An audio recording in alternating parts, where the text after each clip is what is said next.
The greatest resource Nigeria has is not oil and gas. The greatest resource Nigeria has are its people.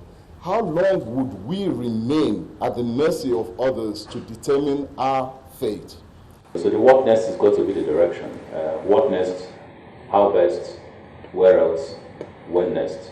The message is clear, positioning African Petroleum for global development and value addition. In the next 30 minutes, we will take you through highlights from the 6th African Petroleum Congress and Exhibition known as Cape 6. I'm Onyi Sunday. Thanks for joining in.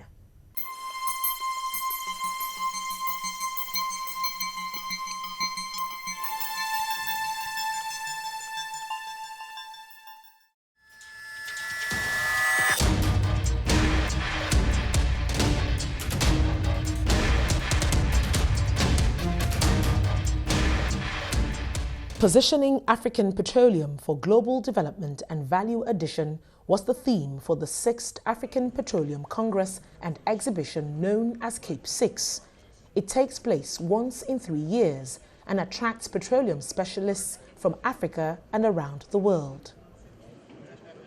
For many here, the conference could not have come at a better time, with the dip in oil prices strongly affecting the sector and economies of nations around the world.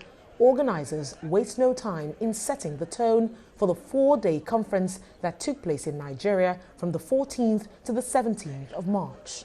In recent years, the energy world has changed, and the challenges faced by Africa are now the security of energy supply, the fight against climate change, modern energy access for all, and the creation of an African oil market. With its abundant energy potential, Africa must be part of this dynamic and move with determination towards the energy transition for the sustainable development of the continent. So, in such context, APA is supposed to play the role of catalyst and federator in this new direction in the global energy policy, and Africa has everything to gain. At a time when there are universal concerns on whether oil really should be the right medium of energy resource, and people are moving very dramatically into clean energy sources. At a time when there is a huge social dislocation of economies because of the suddenness of the price volatility issues. At a time when investments in the sector are both confused and uncertain where to go, given the uncertainties of this market. At a time when a bloc relationship is essential and the need for us to come cohesively together as a bloc to provide a common front becomes very essential, because that's becoming essential as we move into groups like OPEC. At this time, APA is essential, and this meeting could not have been better timed. With oil at the center of discussions, Nigeria's Minister of State for Petroleum, Emmanuel Kachukwu, gives the global commodity a human voice. I was asked by an ephemeral subject being, whose name is Oil, to say a few words on his behalf. And he said that my name is Oil. The very kind people who are nice to me call me black gold. The ones who hate me call me crude. I worry for my future. Everyone now talks down on me. Even farmers who trembled at the sight of my name are now strategizing against me. And all my beneficiaries, me have they abandoned. All because the producers have lost their tracks. But I will rise again. And when I do, I will take no prisoners. I will new technologies control. I will my supremacy confirm. I will my respect regain. And my pricing, not too low, not too high, but I will not allow prices to humiliate me. All of you in OPEC, APA, GCF, and all such bodies who have shown me no respect recently, soon you will eat your words. Representing Nigeria's President Muhammadu Buhari, Nigeria's Vice President Yemi Osinbajo further highlights the relevance of the conference and the clear message on the direction Africa's petroleum sector should face. This important meeting comes at a time of great challenges for the oil and gas industry. This is especially so for petroleum producers in Africa, where hydrocarbons account for significant proportions of government revenue. With oil prices falling and actual profits over cost of production also declining sharply, the relevance and creativity of your association is being tested. There's also the gas to power challenge in many member states, and the paradox of much gas but precious little gas to fire power plants. The hydrocarbon industry presents the most obvious way of paying for the development of African countries fortunate to have those resources. But in many cases, it simply has not delivered on that promise. At a time when we should be investing in the sector, finding the resources to do so is a challenge. Besides, the investment decisions of the IOCs, which understandably are based on their own well-defined interests and considerations, have a far too fundamental effect on our fortunes. The indigenous hydrocarbon industry must take its destiny in its hands, and there are obvious low-hanging fruits. At the sub-regional level, Nigeria is actively involved in the West African Pipeline project that is expected to deliver clean, safe natural gas from Nigeria to many West African countries. Well, we are far from where we expect to be on these initiatives, but it's important to highlight the unique opportunities for profitable partnerships in the natural gas space with Nigeria. Also, it's time to take a much firmer stand on gas flaring, both from an environmental and a waste of needed resources perspective. Globally, over 150 billion cubic meters of associated gas is flared annually. Of this figure, Africa flares an estimated 40 billion cubic meters. About half of that is flared by Nigeria. Your Excellencies, the future of the African oil and gas industry is here already. Together we have all the resources we need, and we can develop all the necessary capacity. There is no reason why the African oil and gas industry should remain clients attached to the apron strings of oil industries elsewhere. Those of you here today, the members of APA, have the great responsibility of delivering the dividends of this great potential. We trust that you will not fail. The conference featured a meeting between political decision makers, directors and specialists from national and international oil companies and an international exhibition of economic operators present on the African continent. Assessing the impact of oil price volatility and strategies when dealing with sustainable pricing topped the agenda of discussions. But in times of low oil prices, I think it's incumbent on host governments to consider what the alternatives are.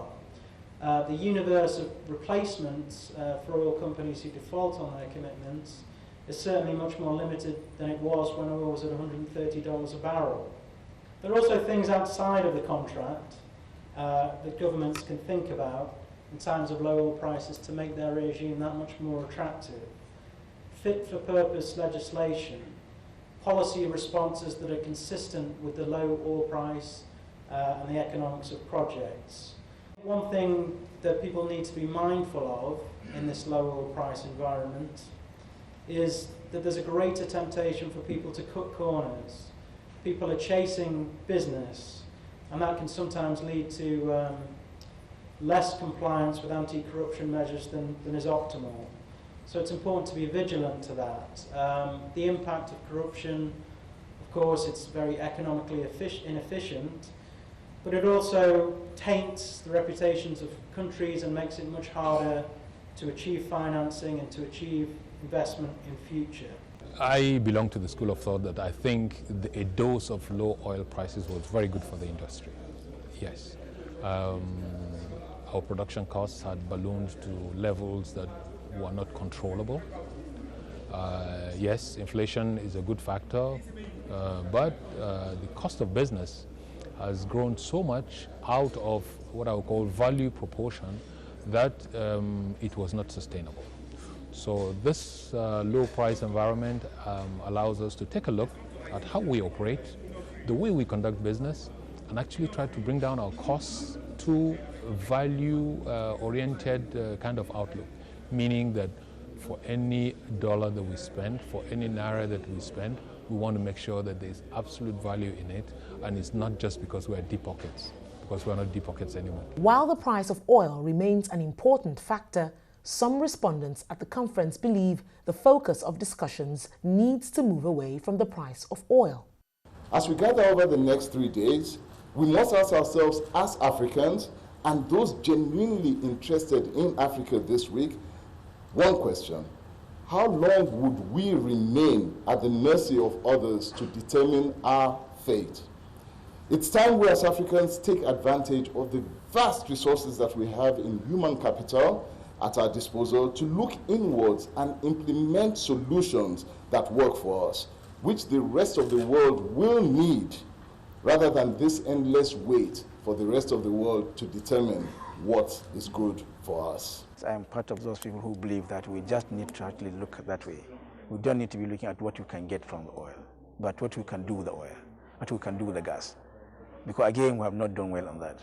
A situation where an oil-producing country producing over 2 million barrels of oil a day, requiring just about 500,000 barrels to process in the country, and the refineries cannot work. It does not make sense. It means we're actually producing the crude, selling it as a crude, and bringing products. It means we're actually sending employment out. It means we're actually sending the value out.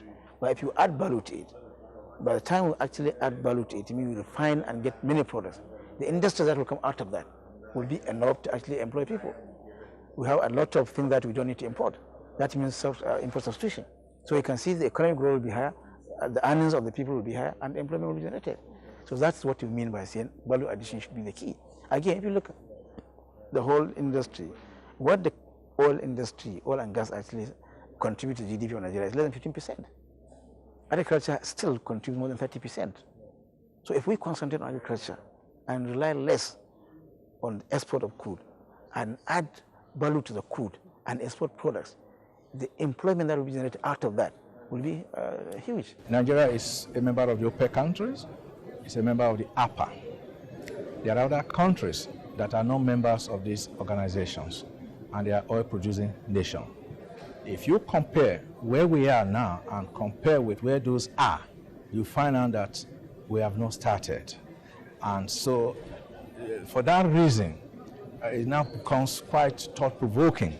Otherwise, how can you explain that at this time in our history, when we built those first refinery around 1975, 76, 77, not only we are not able to get them running efficiently, we're not able to build more, and we're not able to take advantage of other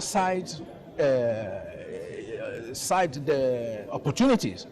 For example, if we're doing it right, maybe some of those components used in this oil and gas industry should have by now be manufactured here in Nigeria. To achieve these, Africa's oil and gas space will require clear-cut regulatory frameworks to attract investment and ensure transparency.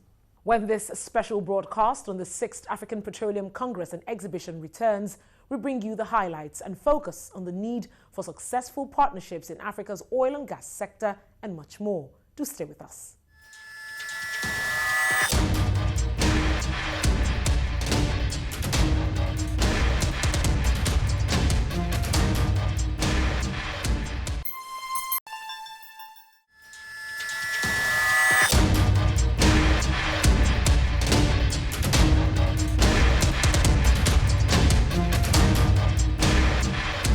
Welcome back. If you're just joining us, you're watching CNBC Africa's special broadcast on the highlights of the 6th African Petroleum Congress and Exhibition, which took place in Abuja, Nigeria's Federal Capital Territory.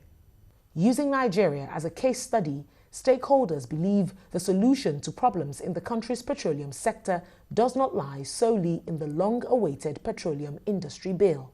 The greatest resource Nigeria has is not oil and gas. The greatest resource Nigeria has are its people. And what we need to do is get our mindset around that and turn it around rather than saying, oh my God, oil and gas prices are $30 a barrel, what do we do? And actually say, how do we tap into the greatest resource that Nigeria has today? which brings me nicely onto the petroleum industry bill. So if you look at the petroleum industry bill, and I'm sure that people here who are much more expert in the petroleum industry bill than I am, but if you look at the preamble of the petroleum industry bill, it says all the right things. Efficient, effective, clear, separate rules, commercially oriented, profit-driven, value addition, transparency, openness, conducive, all the right words. But the reality is that it's been 8 years and we still haven't seen it being passed, and we can maybe talk a little bit about that. And until you have that elephant in the room being fixed, you still going to have uncertainty and lack of investment. It's all about timing, because the time that Nigeria decided to change its laws was exactly, for the most part, the entire peak period of $100 oil. And what was the result? Donald talked about it, said Nigeria is bleeding. Nigeria bled for 8 years throughout the time of $100 to $140 oil. Nigeria was at an investment standstill because of the PIB. It has cost us a lot of investment, it has cost us a lot of profit, and we still feel the impact today. Given the current energy crisis in Africa, there is a large need for alternative sources of energy. With the current focus strongly on oil, some speakers say it's time to own the stepdaughter that's hardly talked about: gas. Gas is moving and growing faster than any other energy source. It's growing at 2.7% per year and is substituting coal and nuclear. It is forecast to outstrip coal by the year 2035, and within that, LNG itself is growing even faster at 7.6%. And you can ask why, but the shift is actually because gas, of course, is more environmentally friendly, it's cleaner, it's cheaper, it's more available, and it's more affordable than any other energy source. Despite this abundance of gas resources and production, Africa, for example, only consumes less than half of what it produces, with the balance being exported. With energy demand in Africa projected to increase in the next 20 years, it is clear that there is a huge opportunity in gas projects that can invariably help Africa not only to earn sustainable revenue, but also to help address the power challenges in Africa, grow the economy, grow GDP, and essentially reduce the widespread poverty level in Africa. The current production capacity in Africa is about 17 metric tons, about 15% of the global capacity, but nearly all of this is exported to Europe and Asia, with very limited export between African countries, as regasification facilities are indeed very limited. Therefore, the bottom line is that Africa needs to invest $42 billion every year in energy infrastructure over the decades to be able to catch up with the developing world. There was a report that once said that Nigeria is a huge gas deposit with drops of oil in it. And it's funny that almost 50 years after, we haven't really tapped into that reserve of gas. The report recently shows that Nigeria loses about 139 billion naira monthly to gas flaring, and that oil and gas companies operating in Nigeria were fined 1.8 billion naira between January 2015 and September alone. I believe that it's important for us to actually have one legislation, something that is definite that we can point to and say that this is the regime for gas. Now, remember that when the petroleum industry bill was first drafted, and I'm not sure that many people can remember that there was a first draft, because there have been like 15 now, you know. Even guys on the roadside are forming their own PIB, was PIB. But the very first one had got a section that was very clear on the gas regime. Unfortunately, that hasn't happened, and so we still don't know where the full incentives are. We believe that there is more that can be done. Like the petroleum industry bill, speakers emphasize that the mere presence of gas is not enough to resolve the country's energy crisis. The resource is huge on the one hand. Now, if we look at the other hand, the demand side, 180 plus minus million people in terms of population. But the United Nations estimates that by 2050, this population is going to grow to just under 400 million people. And Nigeria will then become the third most populous country in the world, after India and China respectively. And so what we're looking at is, on the one hand, a huge resource base with massive exploration potential. On the other hand, you have just, massive demand. And that demand is growing not only in terms of the population size, but also in terms of GDP. And that's what really drives the demand. It's the GDP. So supply is there, demand is there. Where is the problem? For too long, we have expected that we'll get something for nothing. If you do not want to pay the realistic price for electricity, you have to recognize that electricity is not generated by a hamster that is running around in a little turnstile somewhere. It is a product of gas that is produced, that is treated, that goes through very expensive facilities, that is then turned into power that is sold to the end user. If the end user says, I want 25,000 megawatts of production, but I'm not ready to pay more than 2 cents per unit for it, we will remain where we are. On positioning Africa's petroleum for global development and value addition, security issues were identified as a major challenge facing the sector, especially in Nigeria. I would have been interested to know what the IOCs can come together to do, to say, look, these are challenges. If we don't do some of these things, these are the impact we get in the society. For example, now we can say, look, we've done this, we have bought a generator for community, we've done this for this, with this and this. But we know this came as a result of those Niger Delta crises. Must we wait for crisis for we to do some of these things? Nigeria is at the forefront, one of the biggest oil producing country in Africa, and should take the lead in this value addition issue. But amazingly and shockingly, out of desperation, our little kids in the creeks, our little kids in the Niger Delta are making desperate efforts at adding the value.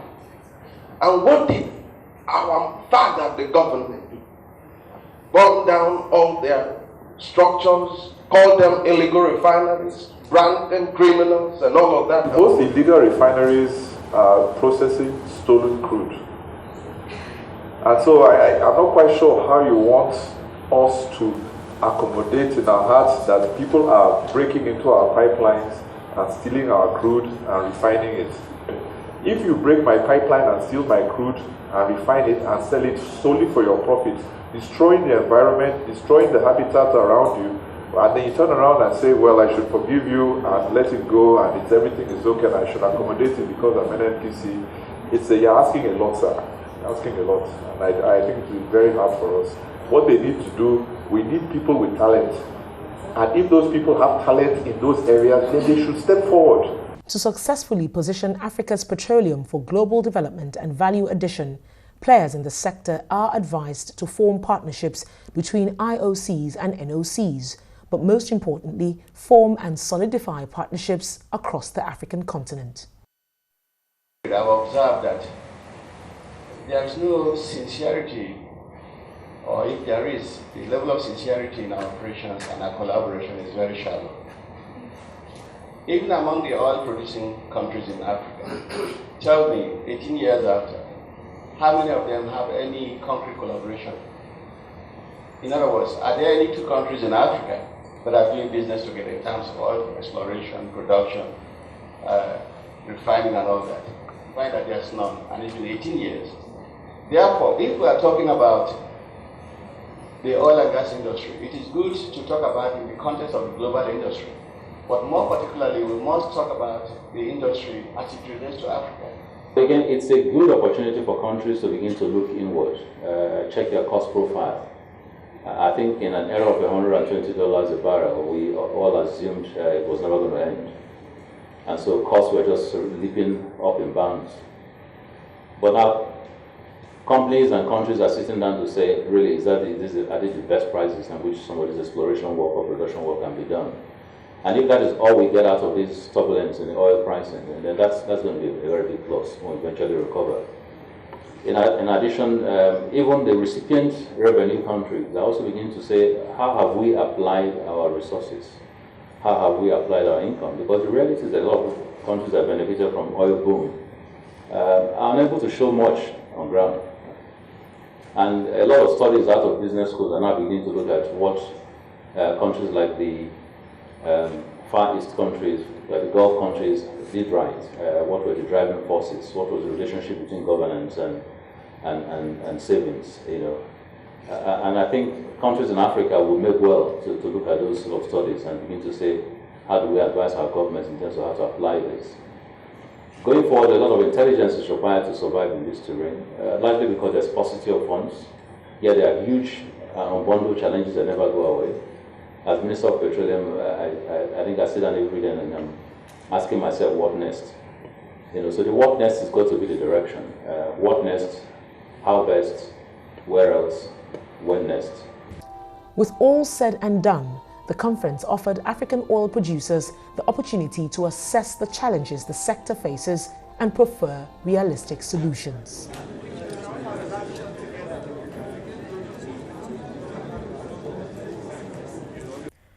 And that's it on this CNBC Africa special featuring highlights of the 6th African Petroleum Congress and Exhibition, also known as Cape 6. I'm Onyi Sunday. Thanks for watching.